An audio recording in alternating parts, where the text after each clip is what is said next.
Hello everyone, teaching biology में हम सभी का स्वागत करते हैं। आज का जो हमारा टॉपिक है बड़ा इंपॉर्टेंट टॉपिक रहने वाला है। ये है डीएनए बार कोडिंग। डीएनए जो बार कोडिंग है इसके बारे में आज हमें जानना है क्योंकि ये सिलेबस के अंदर दिया गया है।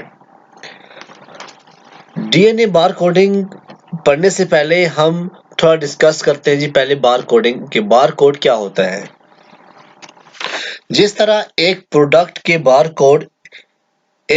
के बारे में फुल डिटेल प्रोवाइड करता है कि वो कहाँ से आया, उसकी पूरी डिटेल जो है, कहाँ मैन्युफैक्चर हुआ और उसकी रेट क्या है। इसी तरह से जो डीएनए होता है, डीएनए बार कोडिंग होता है, वो डीएनए के बारे में बहुत सारी इंफॉर्मेशन देता है। कोड क्या होता है? What is bar code? Bar code is a method of representing data in visual machine readable form. ठीक है ना।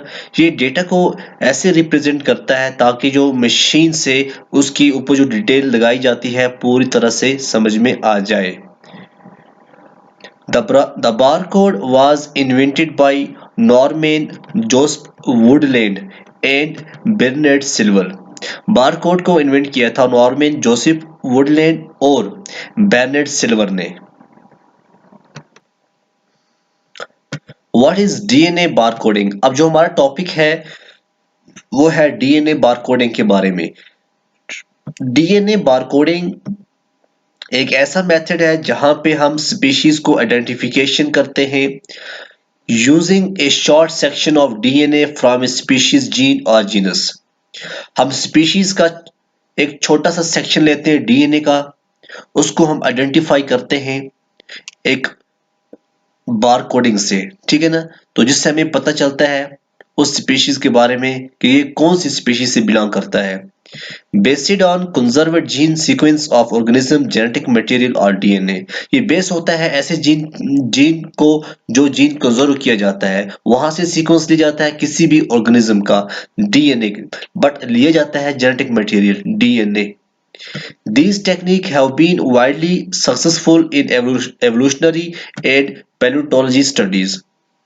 अब क्या है, जो ये टेक्निक है ये जो वाइडली यूजफुल होती है एवोल्यूशनरी और पैलियोंटोलॉजी। एवोल्यूशनरी का मतलब ये होता है कि ये कहाँ से कब पैदा हुई, इसकी पूरी डिटेल जो है वहां से समझ आ जाती है। और अगर हम पैलियोंटोलॉजी की बात करें, ये होता है साइंटिफिक स्टडी ऑफ लाइफ। ठीक है ना। तो जो लाइफ की साइंटिफिक स्टडी होती है उसको हम कहते हैं पैलियोंटोलॉजी। अब थोड़ी बहुत हम इसकी हिस्ट्री देखते हैं कि history of DNA bar coding. Paul Herbert is known as father of DNA bar coding.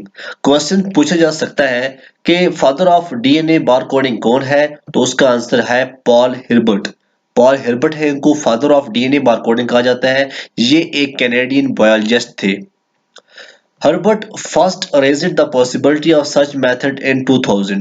2000 में इन्होंने फर्स्ट पहली बार देखा था कि ये पॉसिबिलिटी है कि हम डीएनए को भी बारकोड कर सकते हैं। In 2003 he proposed DNA barcode concept। 2003 में इसने प्रपोज किया डीएनए बारकोड कॉन्सेप्ट को, that animal species could be distinguished by sequencing less than 1000 bases of mitochondrial DNA from a specimen। तो इसने डिस्टिंग्विश किया कि जो एनिमल स्पीशीज है उनको डिस्टिंग्विश किया कि हम 1000 बेस जो माइटोकॉन्ड्रियल डीएनए हम स्पेसिमेन के ले सकते हैं। DNA bar coding work flow, इसका जो वर्क फ्लो है वो मेन 3 स्टेप में होता है। हम डीएनए एक्सट्रैक्ट करते हैं, फिर हम पीसीआर एम्प्लीफिकेशन में करते हैं, फिर हम डीएनए सीक्वेंसिंग एंड एनालिसिस करते हैं। ठीक है। हम इसको अच्छी तरह से आपको समझाएंगे, एक वीडियो भी आपको दिखाएंगे किस तरह से जो पूरा फ्लो करता है। तो रीजेंट्स एंड सप्लाईज, कौन सी रीजन्स यहाँ पे इस्तेमाल होते हैं जब हम डीएनए बार कोडिंग करते हैं? सबसे पहले है lysis buffer, binding buffer, wash buffer, 96% ethanol, crushed ice और chilled, PCR master mix, agarose powder, gel loading dye, eliminase and extra. और बहुत सारे रीजन्स और सप्लाईज जो यहाँ पे यूज होते हैं। अगर हम लेबोरेटरी इक्विपमेंट्स की बात करें, लेबोरेटरी इक्विपमेंट्स में सबसे पहले जो चीज होती है वो होती है पर्सनल प्रोटेक्टिव इक्विपमेंट। जिस तरह से गॉगल्स होते हैं, ग्लोव्स, लैब कोट, उसके बाद स्टीराइल ट्रे जो है फॉर स्पेसिमेन, बर्नर एक इस्तेमाल होता है, forceps, tube racks, micropipettes, vortex mixer, incubator, conical flask, microwave, cell casting platform और सीक्वेंस एडिटिंग सॉफ्टवेयर। ये जो मैंने बताए हैं ये तमाम के तमाम जो हैं ये इक्विपमेंट जो हैं वो इस्तेमाल होते हैं जब हम डीएनए को बारकोड करते हैं। Extraction and purification. अब हम एक्सट्रैक्ट किस तरह करते हैं और प्यूरिफाई किस तरह करते हैं। सबसे पहले हम एक लेबोरेटरी को सेटअप करते हैं, उसके बाद टिश्यू की सैंपलिंग करते हैं। टिश्यू की सैंपलिंग जब हो जाती है उसके बाद टिश्यू लाइसिस होता है। टिश्यू लाइसिस के बाद हम इंक्यूबेट करते हैं, इंक्यूबेशन। इंक्यूबेशन के बाद डीएनए को एक्सट्रैक्ट किया जाता है। जब डीएनए को एक्सट्रैक्ट किया जाता है उसके बाद हम प्रिपेयर करते हैं रिजल्ट्स फॉर पीसीआर। पीसीआर के लिए हम रिजल्ट्स को प्रिपेयर करते हैं।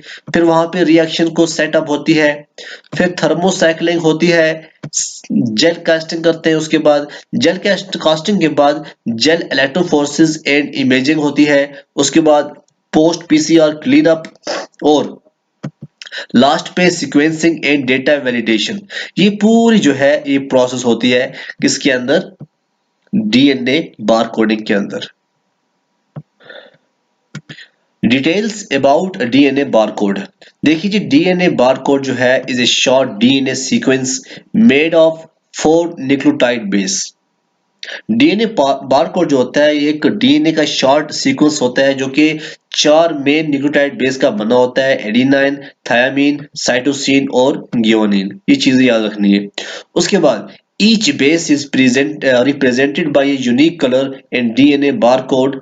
जिस तरह से यहाँ पे शो हो रहा है कि ग्रीन, एडेनाइन को ग्रीन से शो करते हैं, थायमीन को रेड से, साइटोसिन को ब्लू से और ग्वानिन को ब्लैक से। ठीक है। DNA segments used for bar coding. अब कौन से ऐसे सेगमेंट हैं डीएनए के जो बार कोडिंग में इस्तेमाल होते हैं। ठीक है। The most commonly used barcode region for animals and some protists is a portion of the cytochrome C oxidase 1 CO या COX1 कहते हैं, फाउंड इन माइटोकॉन्ड्रियल डीएनए। ये माइटोकॉन्ड्रियल डीएनए के अंदर पाया जाता है। ये मोस्ट कॉमन जो है बारकोड रीजन जो है ये यूज होता है। ठीक है। दूसरा कौन सा है, are the gene suitable for DNA barcoding are the internal transcribed space ITS। याद रखना ये है आरएनए आरआरएनए ऑफर used for fungi and RBCL ribulose बाई बिसफॉस्फेट कार्बोक्सिलेज। ये होता है प्लांट्स के लिए। Microorganisms are detected using different genes regions. The 16S RNA gene, for example, is widely used for phylogenetic studies as it is highly conserved between different species of bacteria and archaea. अब जो microorganism की अगर हम बात करें, detection की बात करें, तो वहां पे जो 16S RNA है वो बहुत ज्यादा इस्तेमाल होता है फॉर किसके लिए, फाइलोजेनेटिक स्टडीज के लिए। यहाँ पे मैंने आप कुछ दिखाए हैं डीएनए सेगमेंट्स जो कि हम बार कोडिंग के लिए इस्तेमाल करते हैं। एनिमल्स की अगर हम बात करें, साइटोक्रोम ऑक्सीडेज 1 जो है COI या R या COX1 जो इसको हम एग्जांपल देते हैं। प्लांट्स की अगर हम बात करें, MATK मैचुरेज के gene, RBCL राइबोलोज bisphosphate carboxylase, PSP-ATMH ITS internal transcribed spaces.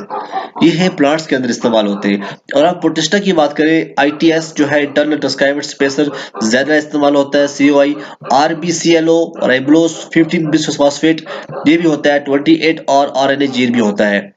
और हम फंजे की बात करें, फंजे के अंदर हम देखें जो डीएनए सेगमेंट यूज होता है वो है इंटरनल ट्रांसक्राइब्ड स्पेस ITS। उसके बाद RBP1 large sub unit of nucleoribosome RNA, RBP2 18S RNA gene. Prokaryotes की अगर हम बात करें, प्रोकैरियोट्स के अंदर RNA gene used for species identification. ये कुछ एग्जांपल है जो कि इंपॉर्टेंट बनते हैं exam point of view. Okay. IBOL international bar code of life. आप देखो बहुत सारी ऑर्गेनाइजेशंस बनाई गई है, कुछ नेशनल लेवल पे, कुछ इंटरनेशनल लेवल पे। और हम बात करें IBOL international bar code of life, largest biodiversity genomic initiative है। ये एस्टेब्लिश हुआ था 2008 में। The desire to transform biodiversity science by building the DNA barcode reference libraries, the sequencing facilities, the informatic platforms, the analytical protocols, and the international collaboration required to inventory and access to biodiversity. Biodiversity के ऊपर इसका पूरा focus रहा कि हम किस तरह से हम बायोडाइवर्सिटी को ट्रांसफॉर्म कर सकते हैं। डीएनए बारकोड की बड़ी बड़ी लाइब्रेरीज, सीक्वेंसिंग फैसिलिटीज और इंफॉर्मेटिक प्लेटफॉर्म्स बनाए जा सकते हैं। तो ये इन्होंने ये एक बहुत बड़ा एक ऑर्गेनाइजेशन बनाया। द फर्स्ट प्रोग्राम जो स्टार्ट हुआ उसमें 5 लाख स्पीशीज जो है वो रिफ्लेक्ट किए गए, जिसमें 150 बिलियंस का जो खर्चा हुआ, इन्वेस्टमेंट हुई, तो जो 25 नेशंस ने मिलकर किया। उसके बाद building on this success, bioscan will extend barcode coverage to 2.5 million species by 2025। फिर है CBOL, consortium for the bar code of life. ये भी एक इंटरनेशनल इनिशिएटिव है जो कि 2004 में लिया गया, to develop DNA bar coding as global standard for identification of biological species. इसमें 200 मेंबर ऑर्गेनाइजेशन है, जिसमें तमाम तकरीबन 50 कंट्रीज ने पार्टिसिपेट किया है।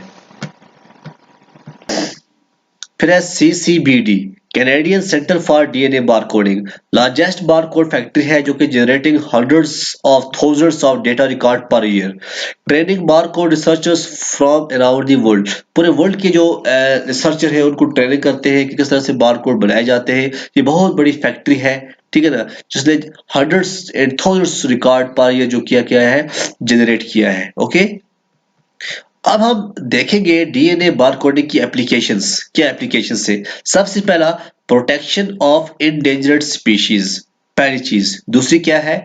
Identifying agriculture pest. तीसरा, water quality testing, identification of all life stage, eggs, larva, nymph, pupa and adult, identification of fragments or products of organisms, identification of stomach content, trace ecological food chains, food control and customs control. ये है इसकी applications of DNA barcoding के।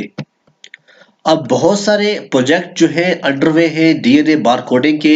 और अब बात करें tree ball barcoding the world tree species, ये New York botanic garden के अंदर ये बनाया जा रहा है। ग्रास BOL जो है ये एडिलेडिया यूनिवर्सिटी ऑफ ब्रिटिश कोलंबिया के अंदर बनाया जा रहा है।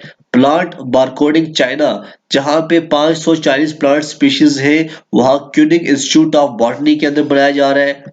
फ्लोरा ऑफ कोरिया जो है कोरिया यूनिवर्सिटी के अंदर बनाया जा रहा है। DNA barcoding the flora of Wales, ये national botanical garden of Wales में बनाया जा रहा है। डीएनए बारकोडिंग ब्रिटिश ब्रायोफाइट्स जो है ये रॉयल बॉटनिक गार्डन्स एडिनबर्ग के अंदर बनाए जा रहे हैं। तो लास्ट पे आपको मैं वीडियो दिखा रहा हूं कि आप वीडियो देखिए कि किस तरह से हम डीएनए बार कोडिंग को पूरी प्रोसेस करते हैं। उम्मीद करता हूं आपको ये लेक्चर जरूर पसंद आएगा।